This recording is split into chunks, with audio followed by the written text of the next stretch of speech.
Hey friends, Allison here. Welcome back to my channel. Today I'm sharing with you my next About Last Month spread. This is for the month of January. It's a new series that I'm doing here on my channel. It's only once a month and it is about the last month. This scrapbooking method was introduced and developed by Layle Koncar. I'll leave information down in the description box so that you can go check it out for yourself.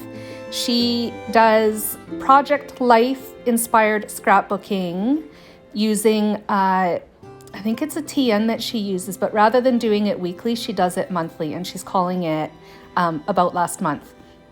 I'm doing it with my friend Joy, and I think it's a fantastic option for doing project life type scrapbooking without committing to once a week. I was doing that and found it really overwhelming and actually stopped doing it because once a week was just too much. But I love the idea of looking back over the month and pulling out specific highlights and scrapbooking that.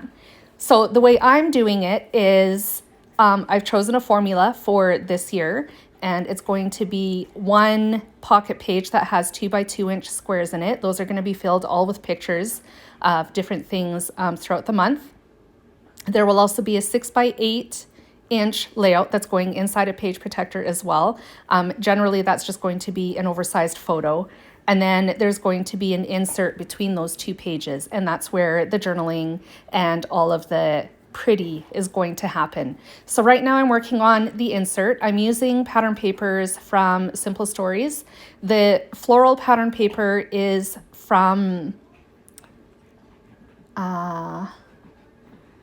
their winter collection. I can't remember what it's called at the moment. I will leave it linked in the description box down below as well. And then I found this 12 by 12 inch sheet of pink polka dot pattern paper in my stash, also not close to my heart, Simple Stories. And it coordinated so well with the pinks already in that floral pattern paper, so I put them together. The pink pattern paper is the base. It measures, I think it's 4.5 inches wide by 8.25 inches tall. And then I'm adding a separate mat on top of that with different pattern paper, which by the way is Cocoa Vanilla. It is from These Days, I do believe. I have the 12 by 12 a scrapbook pack from Cocoa Vanilla These Days. I also have the 6 by 8 paper pad, but this paper in particular came from the 12 by 12 sheet. So that was matted behind my journaling, which was just typed on my computer and then printed on white textured cardstock. At the bottom, there is that pattern paper, and then the journaling fits inside a little text box that I created with my Cricut.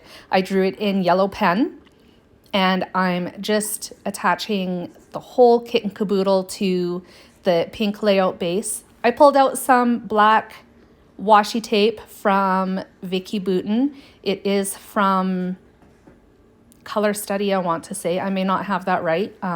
Again, check the description box for all the right products that I used in today's layout. That is going to be adhered on the seam between the pattern paper and the white cardstock that the journaling is on. I just trimmed off the edges. You could also just fold them under so that they are hidden on the back side of the mat. Either way works, it doesn't matter. Here I am pulling out the puffy stickers from the Simple Stories collection that I can't remember the name of. And I am going to put this blue, I think it's a poinsettia, but it's a blue flower at the bottom there. And then I'm going to add one of the die cut stars from the same collection over top of it. I'm using liquid glue to attach that so that it stays put forever. This is the back side of the page that I'm working on. The page to the right of that is the facing page. I created that little circle with the scallop behind it on my Cricut. I used the draw and cut function to draw a snowflake in the background with a blue pen, and then I wrote the word phrase "Hello January" over top of that with a pink crystal pen. That was cut all together on the circle it was attached so that it would draw and cut all at the same time. And then the scallop was cut separately from peach cardstock. So now that I have both sides finished, I am going to attach them together. I'm just using my ATG to do that. I did punch holes on one side of the page, or insert first, and then put them together so that I basically have a guide when I've got them put together to punch the other side of the page. There is a little bit of overhang, so I'm just using my scissors to trim that off. And then when that's done, I'm going to use my hole punch to get that done. I only have a single hole punch at the moment. I don't have a 6-hole punch. It is on my Amazon wish list. One day I will get one, hopefully, fingers crossed. But in the meantime, a single hole punch works just fine.